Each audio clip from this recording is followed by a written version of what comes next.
Hello বন্ধুরা, আজকে তোমাদের লোটে মাছ রান্না করে দেখাবো। লোটে মাছ অনেক রকমভাবে রান্না করা যায়, কিন্তু আজকে যেভাবে আমি রান্না করছি সেইভাবে তোমরা রান্না করে দেখো। প্রথমে কড়াইটা বসিয়ে তেল দিয়ে, তেল গরম হয়ে যাওয়ার পরে তার ভিতরে কালো জিরে, তেজপাতা, শুকনো লঙ্কা ফোড়ন দিয়ে গোটা একটা পেঁয়াজ ঝিরিঝিরি করে কেটে রেখেছিলাম। পেঁয়াজটা দিয়ে তার ভিতরে একটা টমেটো, কয়েকটা কাঁচা লঙ্কা দিয়ে নাড়াচাড়া করে একটু ভাজা ভাজা হয়ে যাওয়ার পরে তার ভিতরে দিলাম নুন, হলুদ, লঙ্কার গুঁড়ো, একটু জিরের গুঁড়ো দিয়ে নাড়াচাড়া করে নিলাম। নিয়ে আমি আলাদা করে মশলা করে রেখেছিলাম হলো শুকনো লঙ্কা, সাদা জিরে, আদা, রসুন, একটা তেজপাতা। মশলাটা আমি দিয়ে দিলাম। দিয়ে আবার কিছুক্ষণ নাড়াচাড়া করে কষিয়ে নিলাম। কষিয়ে নেওয়ার পরে আমি দিয়ে দিলাম লোটে মাছটা। লোটে মাছটা আমি ধুয়ে নুন হলুদ মাখিয়ে রেখেছিলাম, মাছটা দিয়ে দিলাম। দিয়ে নাড়াচাড়া করলাম। নাড়াচাড়া করতে করতে দেখি অনেক জল গলে বেরিয়েছে।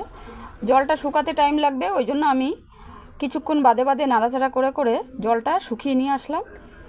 জলটা শুকানোর পরে তার ভিতরে আমি দিলাম ধনেপাতা। ধনেপাতা দিয়ে আবার কিছুক্ষণ নাড়াচাড়া করে আরেকটু শুকনো শুকনো করে নিলাম।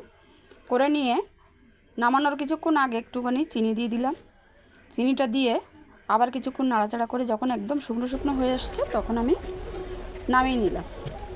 আজকের এই লোটে মাছ রান্নাটা তোমরা বাড়িতে এরমভাবে করে খেয়ে দেখো, কেমন লাগে কমেন্টে জানিও। আর মীরা কিচেন চ্যানেলটাকে সাবস্ক্রাইব করে দিও আর ভিডিওটাকে শেয়ার করে দিও।